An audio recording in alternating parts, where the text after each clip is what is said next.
All right, long time no see. Welcome. I'm glad to see you all. Welcome to the Sedro Woolley Rotary Club, the greatest club in the... All right, let's start off with an invocation. Charlie.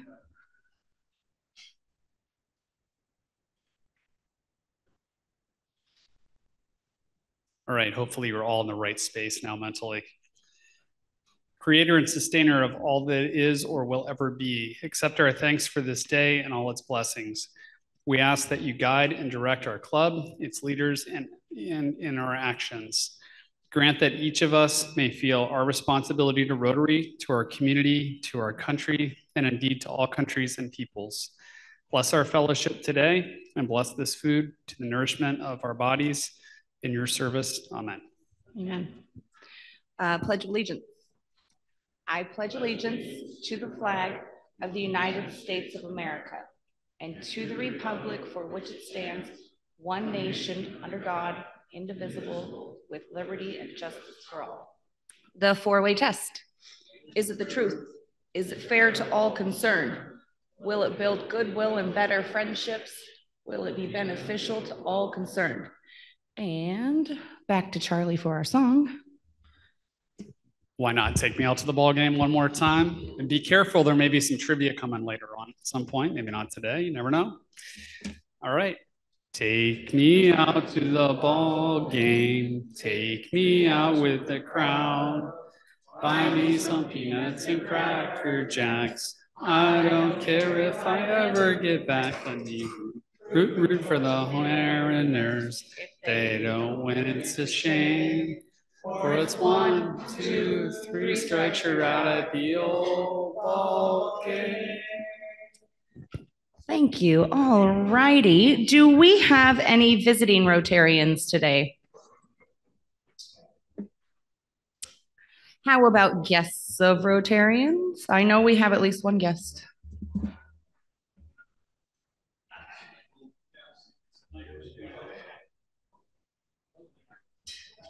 Can we get Dawn a mic?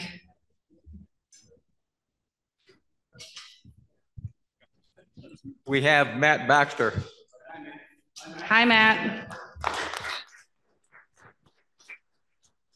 Any other guests? Okie dokie, let's go into club business.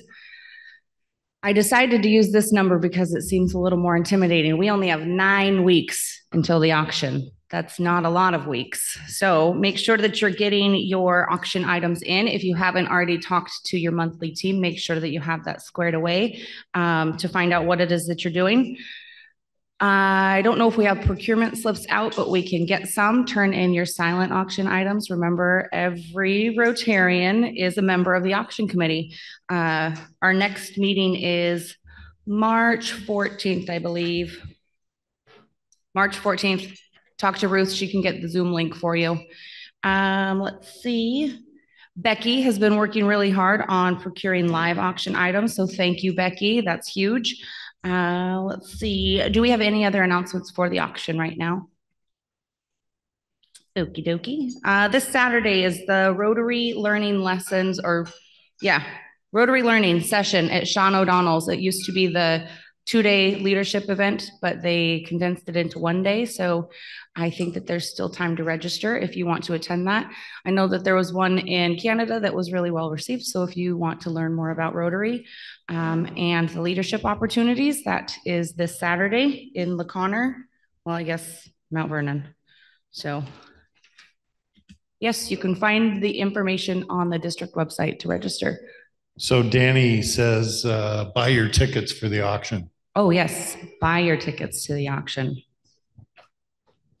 Let's see, other Rotary news. District Assembly is April 6th, at Kwantlen Polytechnic University in Surrey. Our club is required to pay for 5 members. So far, Lynn Tucker, Christina Trader, Ruth Richardson, and myself are attending. So there is room for more if you'd like to join us. It's a great way to learn about all things Rotary. And then I would like to get Louie a mic so that we can talk about some changes to our membership protocol.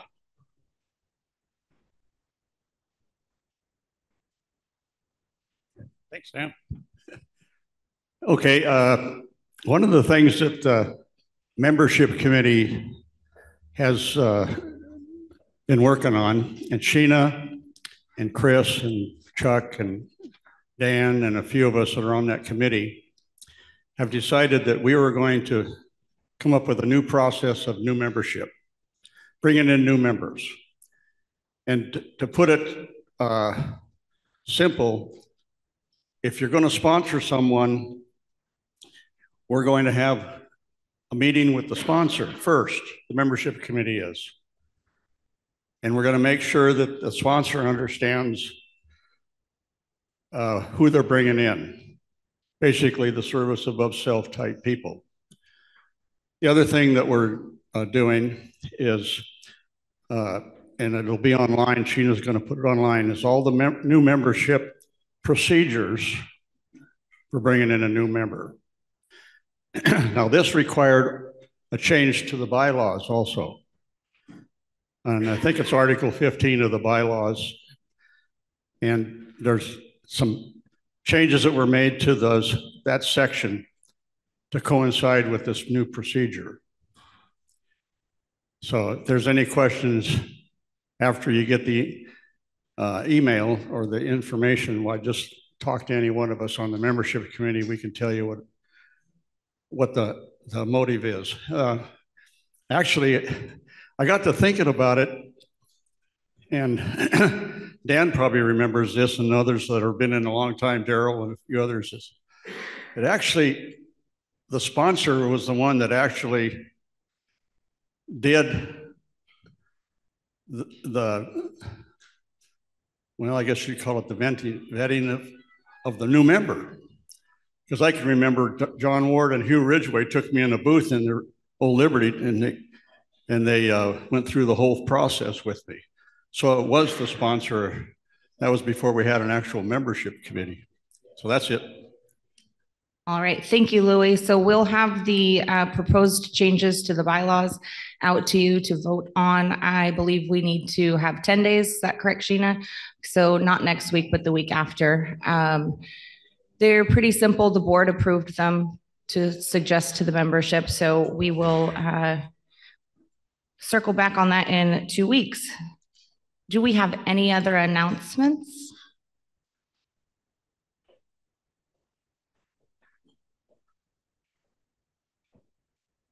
I know there's a lot of talk about the auction, but we also need sponsors for the concert series this summer.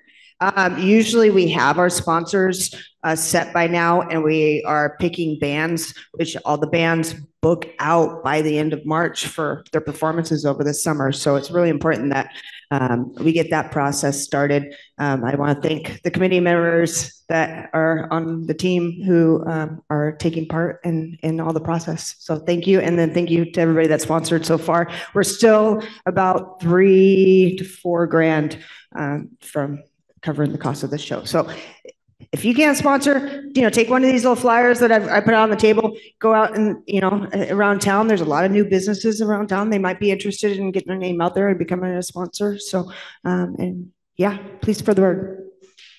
All right. Thank you, Chris. Do we have a raffle? We have a raffle.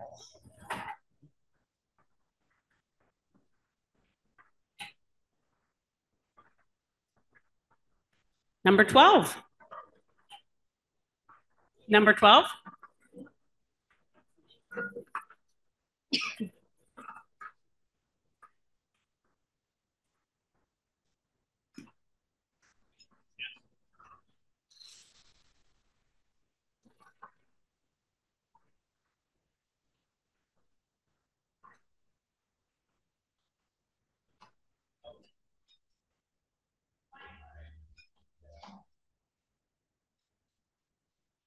Number 2.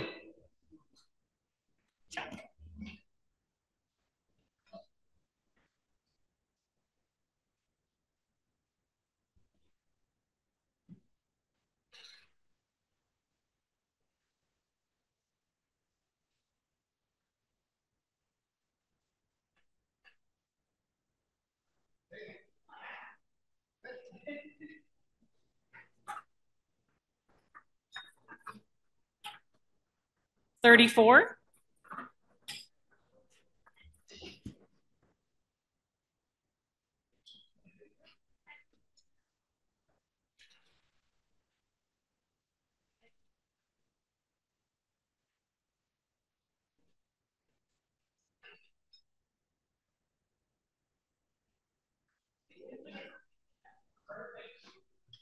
And the final one is number 22. That's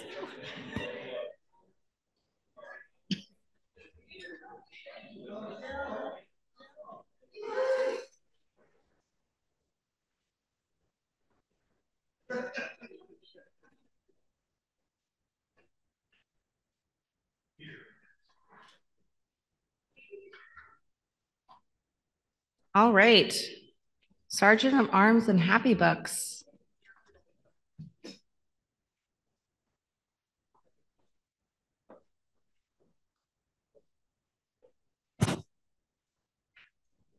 $1 for anyone who does not have their badge on, if there is anyone, and $1 for anyone who did not sign in. Now, as you know, as you've heard, and you hear every year, the auction is coming and we don't have the items in. So if you don't have a silent auction item in by this time, that'll be $1. And David, in 2 weeks, it's going to be a lot more. So I'll just warn you. David, can you help me pick up? Kyle, can you help pick up down there? If you haven't signed up to work at the auction, I think there's a list going around, myself included, that's $1. If you have not signed up to participate in the dessert dash, that'll be $2.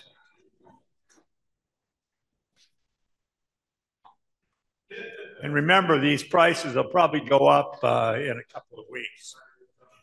So I'm going to start at this table just because of the baseball hat. How many, this is my theme is kind of spring things. So we're going to start, this is a baseball question, and I want to know how many St. Louis Cardinals and personnel associated with the St. Louis Cardinals are in the Hall of Fame.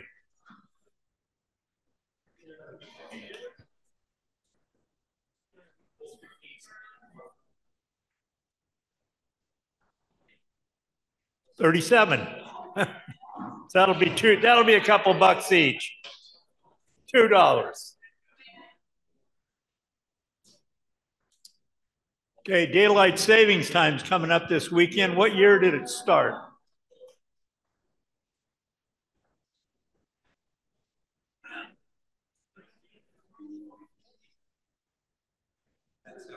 Okay, 1918. That'll be a couple of bucks a piece, please.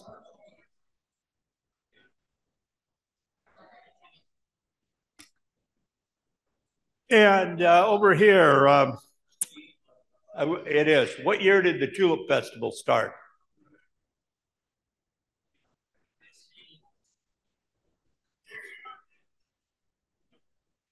Oh, what year?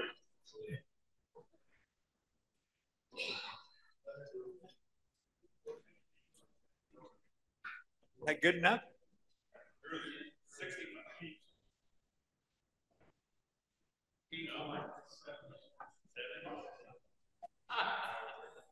One answer. Come on. 86? 1984. That'll be a couple bucks each.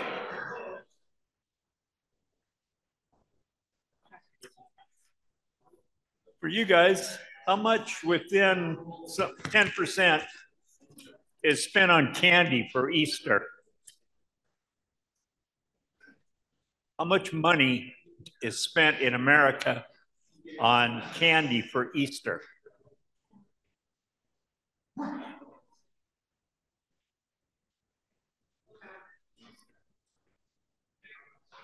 billion? You're right. 3.3 billion.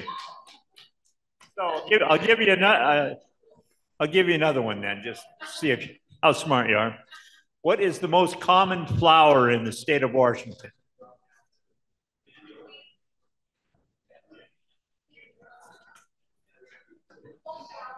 Flower.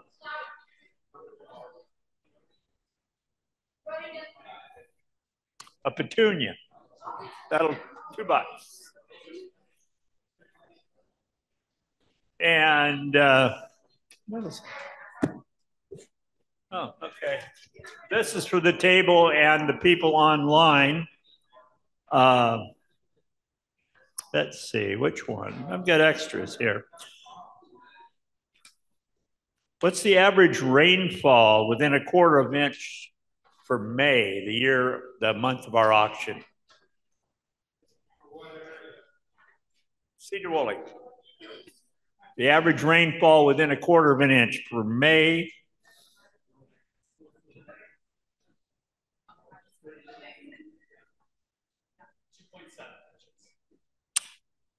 $3.15. You were close. Charlie beat you to it, Sue. $2 each. Thank you. Is there any happy bucks out there? Sheena.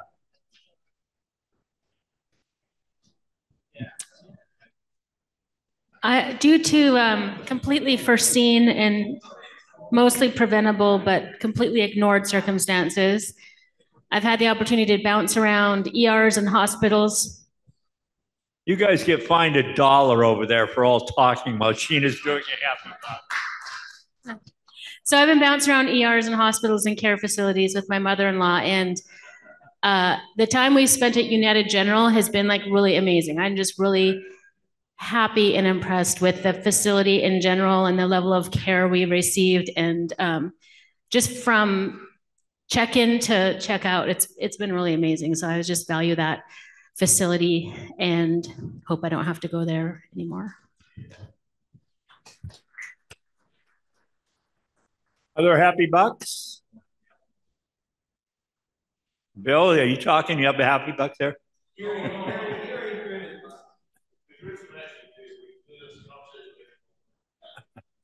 Any more? No more happy bucks. Okay. Turn it back over to Christine or Charlie.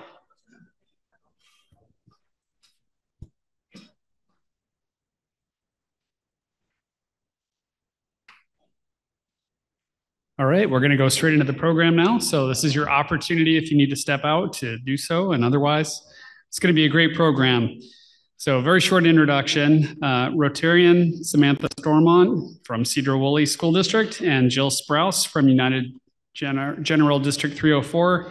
They're here to present on Sedro Woolley Rise, which is a great innovative program we have here in town. So with that, come on up and share.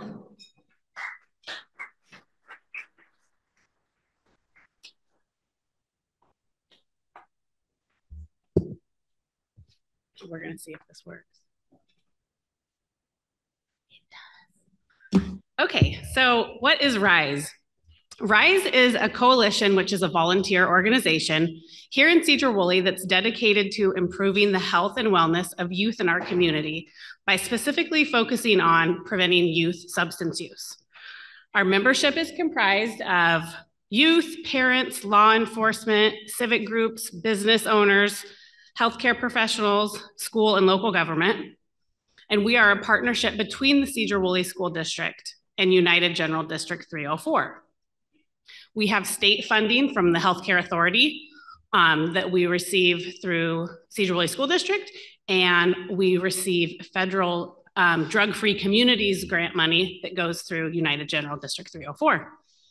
And the coalition serves the community within the Sedro Woolley School District, which covers 395 square miles and includes Big Lake, Clear Lake, Hamilton, Lyman, and Samish. So just a little bit about the coalition history. In 2012, the Substance Abuse Prevention Committee formed in response to a reduce in prevention funding at the federal level. And in 2016, the SAPC identified that Sedro Woolley was in need of some prevention help. And so they began to apply for grants. In 2018, both United General District 304 and Skagit County Public Health were awarded grant money. And then in 2019, Both of the grants combined to form what is now Sedro Woolley Rise. And then in 2021, Sedro Woolley School District took over the contract from Skagit County Public Health. And then in 2022, they hired me. And in 2023, they hired Jill. So now you're all up to speed.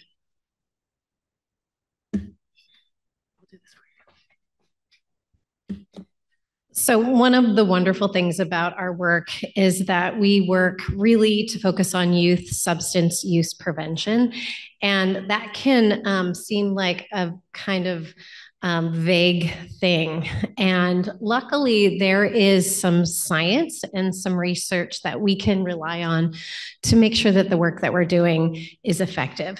And the risk and protective factor research is one of the things we really focus on.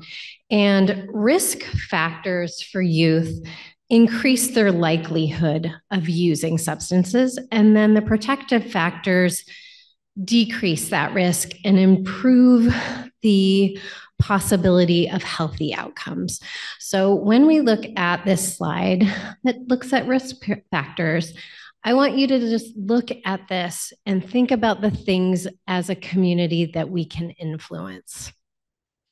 So when you look at that, there are things that are fixed that we cannot change. And then there's things that are variables that we can change.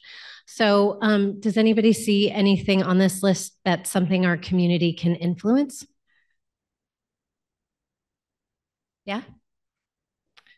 Things like lack of school connectedness, that's something we can influence. We cannot really influence someone's family history. So we look at that along with protective factors. And protective factors are the positive things in our community and in our youth's lives that are things that create healthier outcomes for them. So when you look at this list, I know you all as Rotarians are affecting some of these things. What are some of the things that you see on this list that are things that we as a community or parents or caregivers can influence in the youth?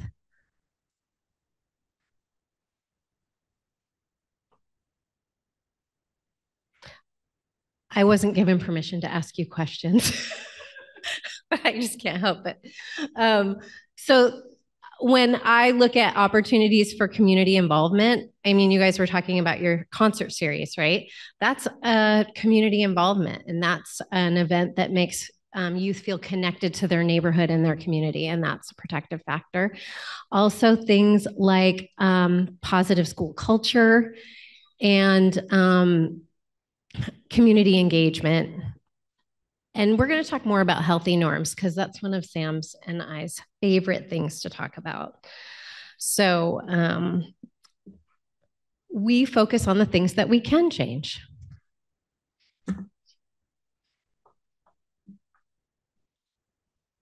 So we focus on those things that we can change, and we do that through a lot of different ways. So some of our we're going to go over some of our programs and strategies. There's a lot, so don't be overwhelmed, and feel free to ask questions if you have any as we go. They'll get more talkative later. So twice a year, RISE, we partner with the Sedro Woolley Police Department to host a National Drug Take Back Day. 75% of opioid misuse starts because of unlocked medication in the home. So that's a huge thing that we all can control. And so we do this twice a year. Last year, we were able to collect and safely dispose of over 41 pounds of prescription drugs, which is a lot. And we've been doing this for several years now. The first couple years we started, they were bringing in like over 75 pounds each time, twice a year. So we feel like we've collected most of the bulk that was laying around. It's getting a little harder to come up with these big, impressive numbers, but that's a good thing, right?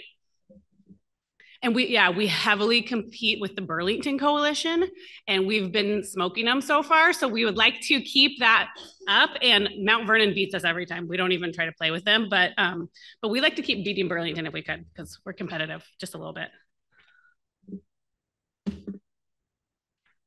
So on the protective factors were positive norms, and we like to focus on the positive because in prevention, I don't know if you were in high school ever, but back in the day, substance use prevention was pretty dark and like scary. And we don't want to do that because that's not been found to be effective. So we do campaigns that focus on the positive parts of our community, because I'm sure you have heard in different circles, well, everybody's doing it, right? And if everybody's doing it, then I guess I better do it if I'm going to be like everyone else. But what we focus on is what is the positive things that are happening in our community. So if you see those two campaigns on the left, those are adult parent campaigns that we ran that are still currently being ran. And if you go to Dietrich's Espresso, you might get a coffee sleeve with these messages printed on them. That is our coalition's work. And the message on the right is an example of a youth campaign. And we are getting our Healthy Youth Survey data any moment now. And we are going to be running some campaigns talking to youth about the high percentage of Sedro Woolley youth who do not use substances. And one of the numbers we have from our previous data is 85% of Sedro Woolley students do not use. And that's a powerful message. Instead of just saying 15% do, we say 85% don't. And that gives students a community that doesn't use substances. And it's a powerful message when you're a young person that most people do not use. Most young people do not use.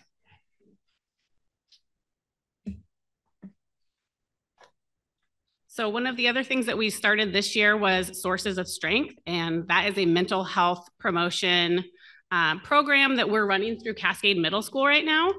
And it's ultimately created to reduce suicide rates, but it has a lot of other really great outcomes too, including reducing violence, bullying, and substance use. So this year for Cascade, we trained 45 peer advisors, so they're students, and 8 adults. And we get together every Wednesday and they work on campaigns every month. So if you look at the wheel there in the middle, those are what they consider the sources of strength. So if you have all of those things going for you, you know, you're going to have less of these bad things happen to you. And so we let the students pick which thing they want to focus on which month. So for February, we did Positive Friends, and they got to design a campaign. So those are the boards at the bottom there. What does it mean to be a positive friend? They got to write on little hearts, like what positive friends do, or you know, a trait of a positive friend. And then we had like a photo booth, and they got to pick out like a playlist. Anyways, they just had so much fun with it. And it's so fun to work with them every week and let their ideas really come to life. It's just been really fun for me. So my favorite thing right now. Another thing we did was we had Vive 18, which is a youth substance use prevention program, come to Sedro Woolley High School. They did a staff training, an all-school assembly, and a youth coalition training all about positive social activities. So having parties that there's no substance use, that inviting friends, and also not judging folks who maybe choose to make that choice, but that doesn't mean they're always going to make that choice. They can make a better choice later. And the staff training was great, talking to the staff about how to interact with youth in a positive way and encourage them. My favorite example is maybe you have a student who's like me, 5'2", and wants to be an NBA player, and not saying to that kid, well, that'll never happen, because maybe that's the thing that the kid loves to do and is playing basketball after school every day, and being encouraging of that, even if, you know, maybe it isn't going to work out, but we don't have to say that. We can just be encouraging to them. So the kids all had a great time in that assembly, and we were able to touch all kinds of the population with that message. Oh, I should read my paper. Yeah. CAMP is our youth coalition, and it used to be called Wish Club, and we had the students rebrand and rename themselves this year. So now they are called CAMP, which stands for Cubs Advocating for Mental Health and Prevention. And they are a youth-led prevention club at the high school. And some of the pictures on the screen you might recognize in the top right-hand corner and the bottom left-hand corner. We went to Washington, D.C. in January, and our youth club got to speak to Rick Larson and Maria Cantwell about their work in substance use prevention. And it was very, very moving to hear them talk to their legislators about what's important to them as a teen. And so this club is working on all of those things that the adult coalition is doing, but just a little bit more interesting because they're teenagers and they're creative. Oh, and it's still me. Another thing that our coalition really focuses on is pro-social events for youth. That gives young people an opportunity to do fun things in their community that ties them to their community, that are safe and good for them. And one of the things we've been able to do is to provide router buses for the high school when the team has a big game, like I'm not a sports person, a championship game. Like a conference game. Yeah, that's far away that there isn't transportation for, and we can provide a safe, sober trip for them with their friends. And so that's been something we've really enjoyed. I know that. So last year was the first year that we started partnering with Children of the Valley. They run an after-school program here in Sedro Woolley, and they run them also in Mount Vernon and Burlington. And we purchased positive action curriculum and training for their staff. So the kids that go to the after-school program, they spend the first 15 minutes every day doing positive action, which is a program that's designed to help them improve academically and with their behavior. And it's based on the concept that if you feel good about yourself, you will do good things. And so I think there's currently around 26 kids enrolled in the program right now, but it's a new partnership and we're super excited about that. One of the other things that we do is PACs. And this is something that helps teachers in a classroom environment. So we pay for the training for this. Lyman Elementary is one of our PAC schools. So I think all of the teachers except maybe sixth grade kind of do a PACs thing, and then they do PACs throughout the school too. So there's just certain, they call them kernels. What's another word for it? Like strategies, I guess, that are based on like social and emotional learning. And it's one of the most studied prevention strategies with like over 70 controlled studies. And in the last 2 years, we've trained about 30 of our paraeducators and other support staff on PAC's good behavior games. So that's a little bit about PACs.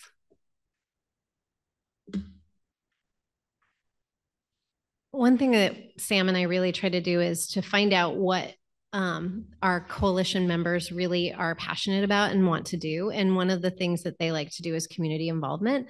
So we've been lucky enough to have our coalition membership work on other things, like the top photo is Sam painting a wall in downtown Sedro Woolley.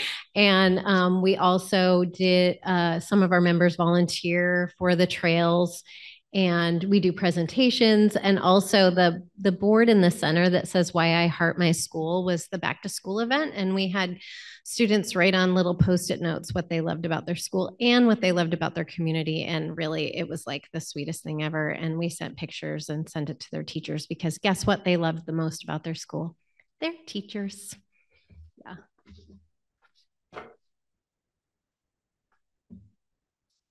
This year, we were also able to start a new program called Handle with Care. And Handle with Care is a partnership between the school district and law enforcement. So in the event that law enforcement is dispatched to a traumatic scene and a child is present, they will send the school district an email that just says the child's name and Handle with Care. And that way, on a needs to know basis, that information is sent to the school building principal and the teacher. And if additional, it just gives them a trauma-informed lens to monitor the student and then determine if additional support is necessary. Sometimes it's just that the child is tired or hungry, just needs a little extra grace that day. It doesn't cost anything. It's extremely easy to run, doesn't take up any resources. And it's a program that they do statewide in about 5 states right now. So we were able to do that. Sedro Woolley Police Department's always been a great partner for us. Chief Dan is also our president. So it was pretty easy to sell him on this. I was pretty happy about that. So when we do this, I think your video is gonna get. Our next slide is about some of our parent programs, and a video is going to start as soon as we move the slide. And that video is the parent portion of the Vive 18 that we had come. As you remember, I said staff, the whole school, and the Youth Coalition were touched by that program. And then we did 4 parent videos that we sent out. So it's going to start as soon as we move the slide. Yeah. Here are 3 tips to talk to your teenagers about drugs. Use opportunities in the car and at home to spark up a conversation. See, there are opportunities anywhere. In the car, let them choose the music, because you're going to find out a lot about what they're learning through the music they listen to. In the same way, at home, let them pick some of the movies.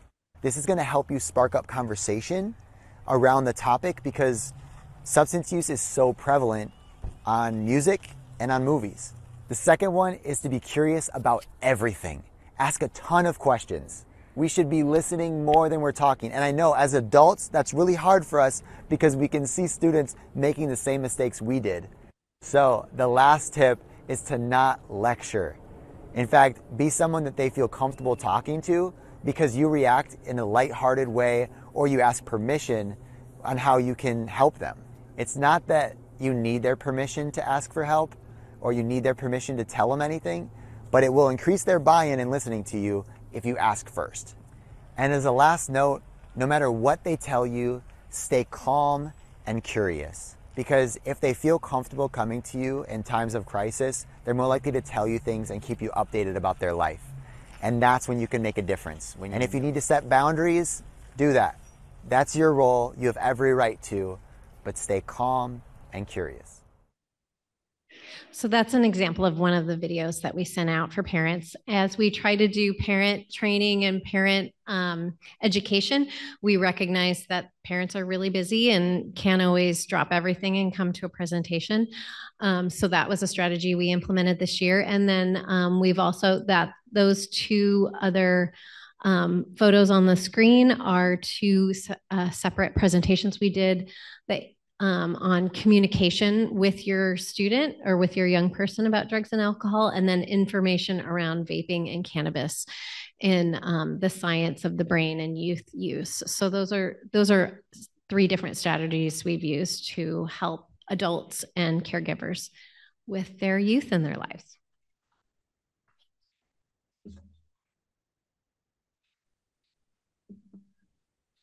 So we track different bills through the legislation. So it was a short session this year, but there was still 95 bills that we were tracking at the beginning, and things were moving quickly. Today's the last day, and most of these died, and that was okay with us.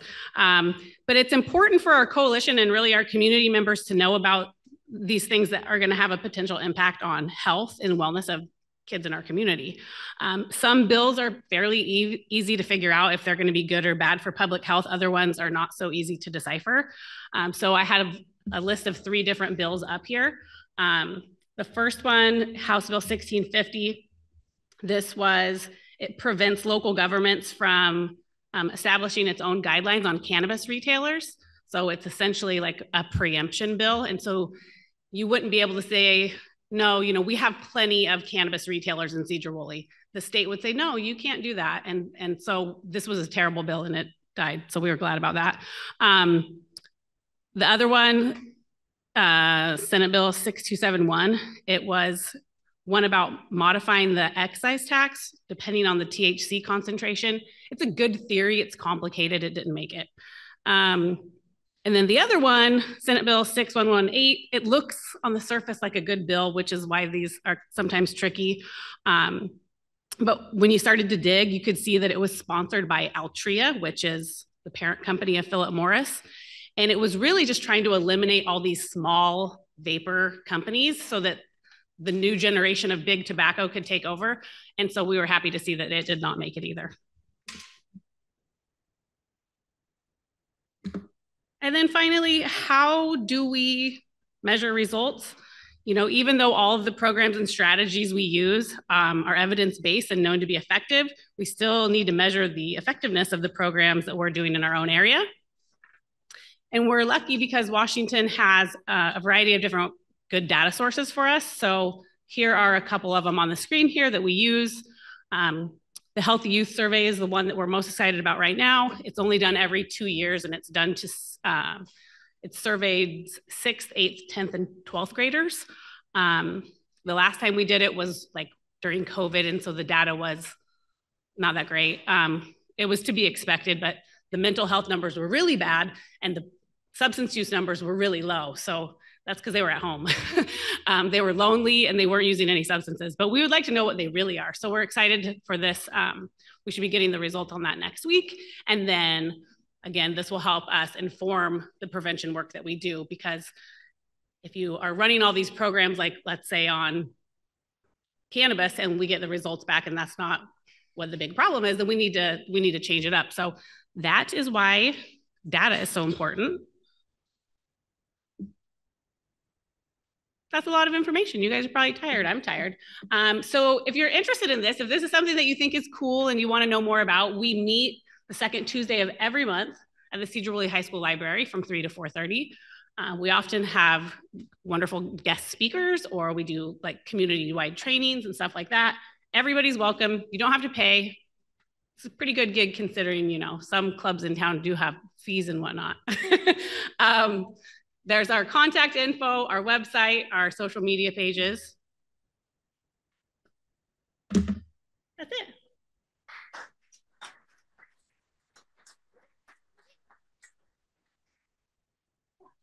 If you guys have any questions, we'll take those. Yes, Chris.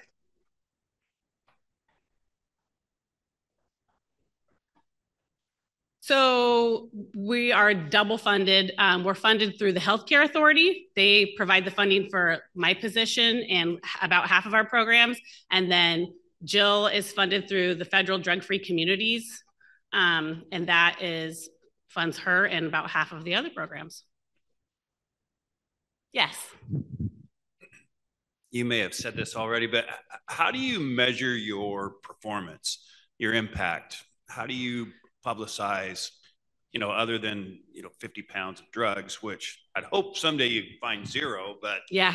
How do you guys do that? Yeah, you know, it's kind of one of those things where if prevention works, nothing happens, right? Which is like, so how do you know? But we're kind of playing the long game here. So we like to do that's why you might notice some of our strategies are dealing with younger kids, because if we can stop some of these things that are happening early, really early, like when they're 5, 6, 7 years old and learning how to like regulate their behavior, then they're going to be so much less likely to end up with a substance use problem in their 30s. And so we look at data trends over time. We're kind of get stuff done kind of people. So we do a lot to try to minimize it. But yeah, you're just looking at figures over a long period of time and they're trending the right way. So that gives us hope that it's working in some form or fashion.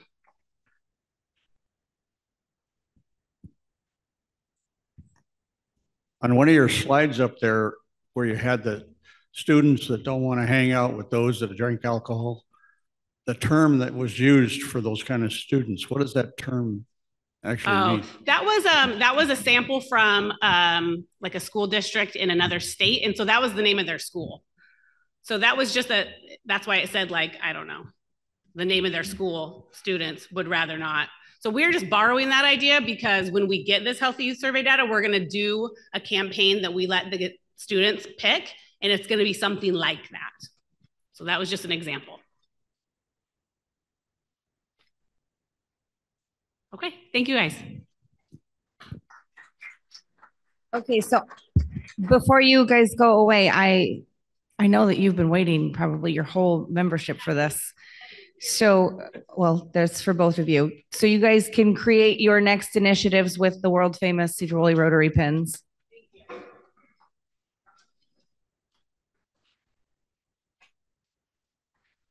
Okay, so thank you, ladies. I did have a question. When you do the parent informational meetings, like you said, vaping and cannabis, how often do you do those? Do you do those yearly?